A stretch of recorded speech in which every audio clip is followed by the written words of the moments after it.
Numbers chapter 11.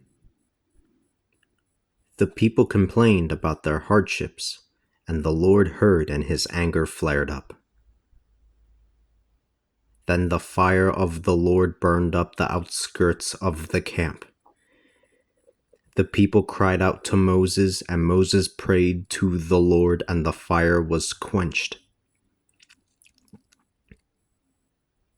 He named that place Taberah, for the fire of the Lord had burned in their midst.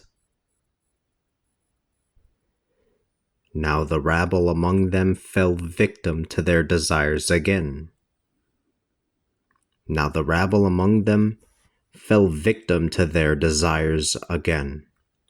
And the people of Israel said, "Who will give us meat to eat?"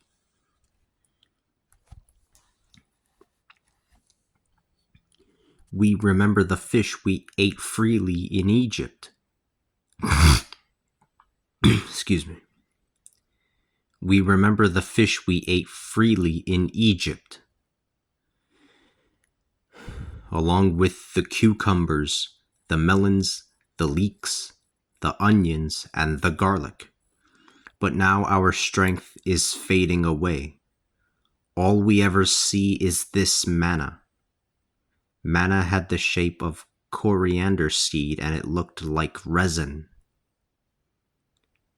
The people would go around gathering it, and then they would grind it in a mill or beat it in a mortar. They cooked it in a pot or made it into cakes. It tasted something like fresh olive oil. The manna would come down when the dew settled upon the camp at night.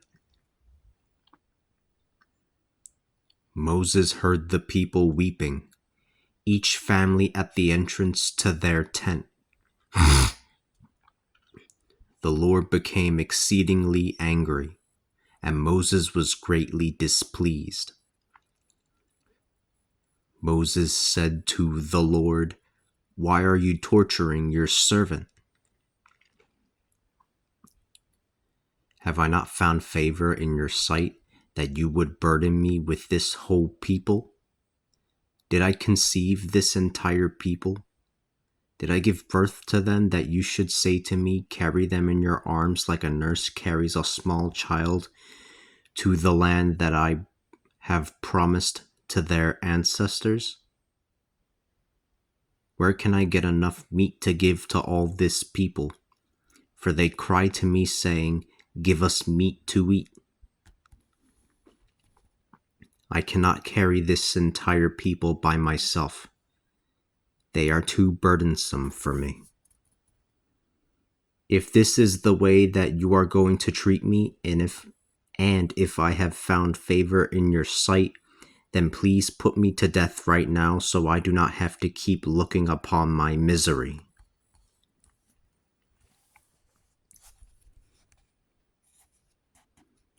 But the Lord said to Moses, "Bring me 70 men from among the elders of Israel, whom you know to be elders and leaders of the people.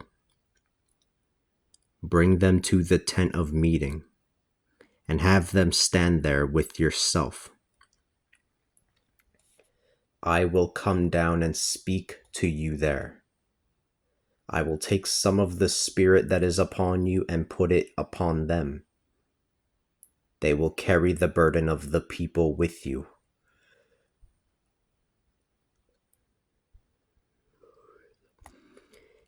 They will carry the burden of the people with you, so that you do not have to carry it alone.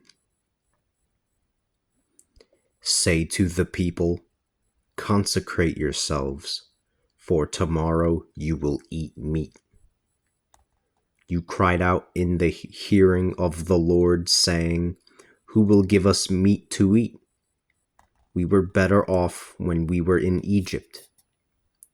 Now the Lord will give you meat, and you will eat it."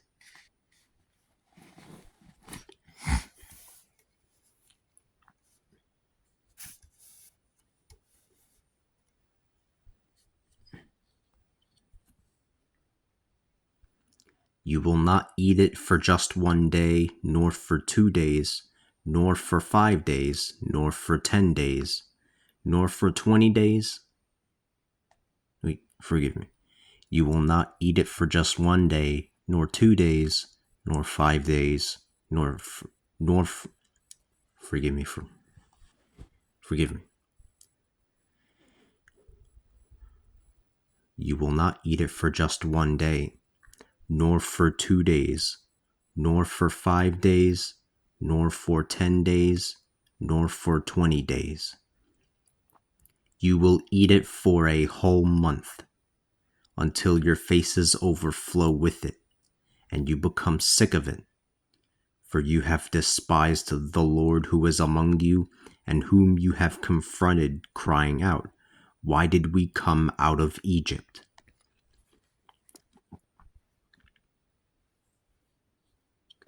But Moses said, "I am standing among 600,000 people on foot, and you have said I will give them meat to eat for an entire month."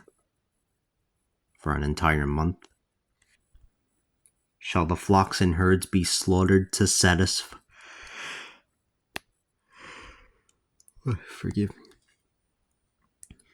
But Moses said, "I am standing among 600,000 people on foot, and you have said I will give them meat to eat for an entire month? Shall the flocks and herds be slaughtered to satisfy their desires? Will all of the fish of the sea be gathered together to fill them?" The Lord answered Moses, "Is the Lord's power limited? Now you will see whether my word will be fulfilled or not."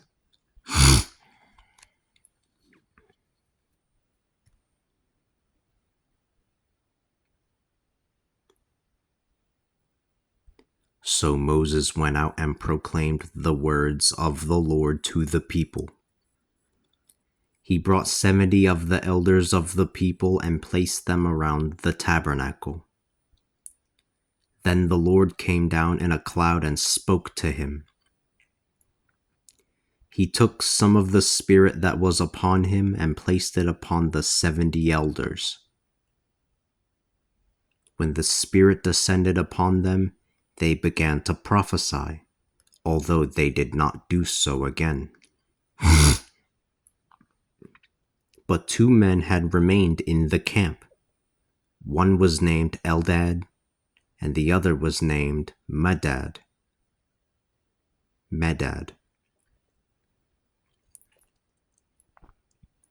The Spirit descended upon them.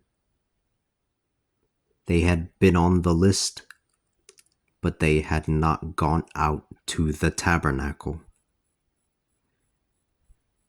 They began to prophesy in the camp.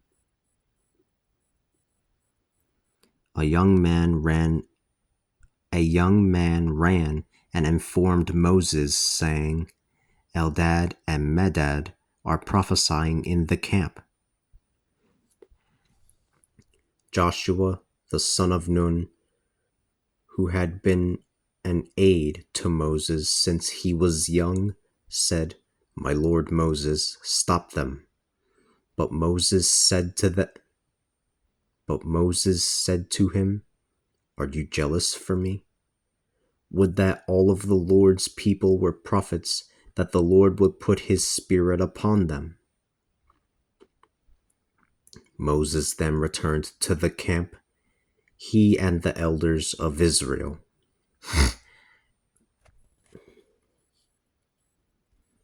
Now a wind came forth from the Lord, and it brought quail from the sea, making them fall near the camp. They were all around the camp, a day's journey on one side and a day's journey on the other side.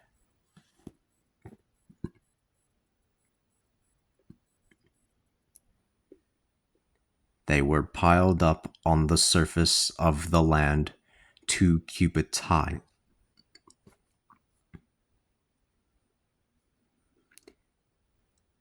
They were piled up on the surface of the land 2 cubits high.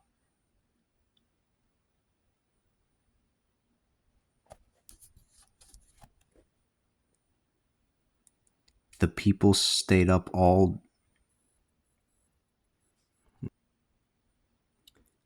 They were piled up on the surface of the land 2 cubits high.